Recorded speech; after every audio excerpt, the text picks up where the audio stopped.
الشیطان الرجیم بسم اللہ الرحمن الرحیم۔ قرآن مجید کی ایک آیت ہے، اس کا ترجمہ اور تفسیر آپ کی خدمت میں عرض کر کے پھر انشاءاللہ جانا چاہتا ہوں۔ اللہ نے قرآن میں فرمایا ہے وَإِذْ أَخَذَ اللَّهُ مِيثَاقَ النَّبِيِّينَ لَمَا آتَيْتُكُم مِّن كِتَابٍ وَحِكْمَةٍ ثُمَّ جَاءَكُمْ رَسُولٌ مُصَدِّقٌ لِّمَا مَعَكُمْ لَتُؤْمِنُنَّ بِهِ وَلَتَنصُرُنَّهُ۔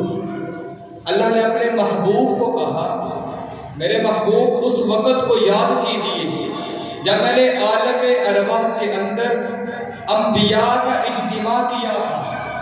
اجتماع کرنے کے بعد میں نے انبیاء سے 2 عہد لیے تھے۔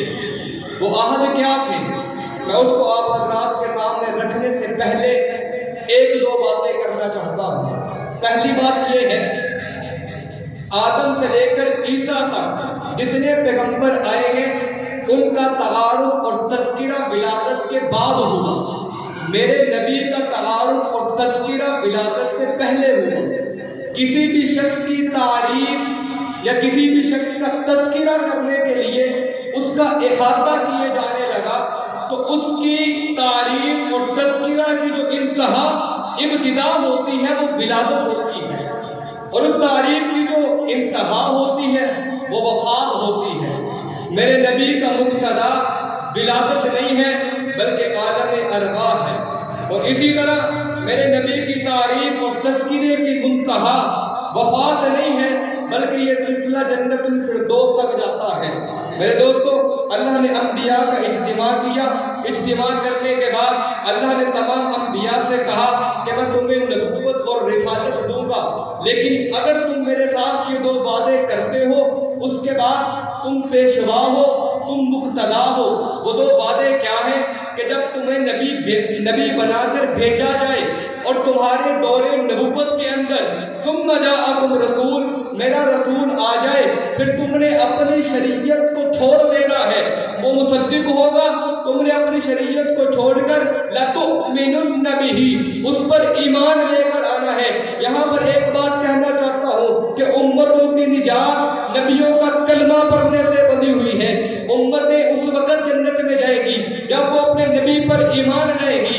اسی طرح انبیاء کی نجات محمد الرسول اللہ کا کلمہ پڑھنے سے بنی ہے۔ نبی بھی اس وقت تک جنت میں نہیں جائیں گے جب تک وہ حضور کا کلمہ نہیں پڑھ لیتے۔ اب یہاں پر ایک سوال ذہن میں آتا ہے کہ انبیاء نے حضور سے پہلے آنا تھا، حضور نے تو آنا ہی بعد میں تھا، تو اللہ نے عالم ارواح کے اندر یہ عہد کیوں دیا؟ انبیاء کو بھیج دیتے، بھیجنے کے بعد عہد لے لیتے۔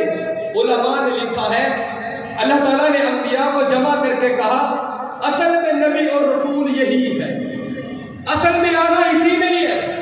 تمہیں نبوت اور رسالت اس کے طفیل مل رہی ہے، تم نے اس سے پہلے جا کر اس کا ڈنکا بجانا ہے۔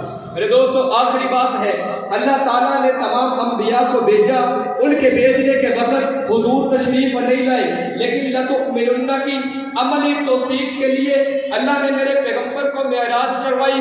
معراج کے موقع پر اللہ نے حضور کو مسجد حرم سے سیڑھی لگا کر ڈائریکٹ آسمانوں پہ نہیں بلایا، بلکہ اللہ نے مسجد حرم سے اٹھایا، مسجد اقصی پہنچایا۔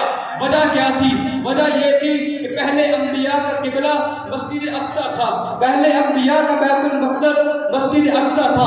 اللہ نے آدم تا عیسیٰ سارے پیغمبروں کو وہاں پر جمع کر دیا، آدم تا عیسیٰ سارے رسولوں کو جمع کر دیا، آدم تا عیسیٰ سارے نبیوں کو جمع کر دیا۔ حضور مسجد حرم سے اٹھتے ہیں، مسجد اقصی پہنچتے ہیں، وہاں پہلے سے انبیاء موجود ہوتے ہیں۔ اذان کہی جاتی ہے، اقامت کہی جاتی ہے، جب باری امامت کی آتی ہے، جب باری مصلی پہ کھڑے ہونے کی آتی ہے۔ مشکات کی روایت ہے، حضور فرماتے ہیں فقدمنی جبریل، جبریل نے میرے کندھے سے پکڑ کر مجھے مصلی پہ کھڑا کر دیا۔ جو پہلے آئے تھے پیچھے رہ گئے، جو بعد میں آیا تھا آگے نکل گئے۔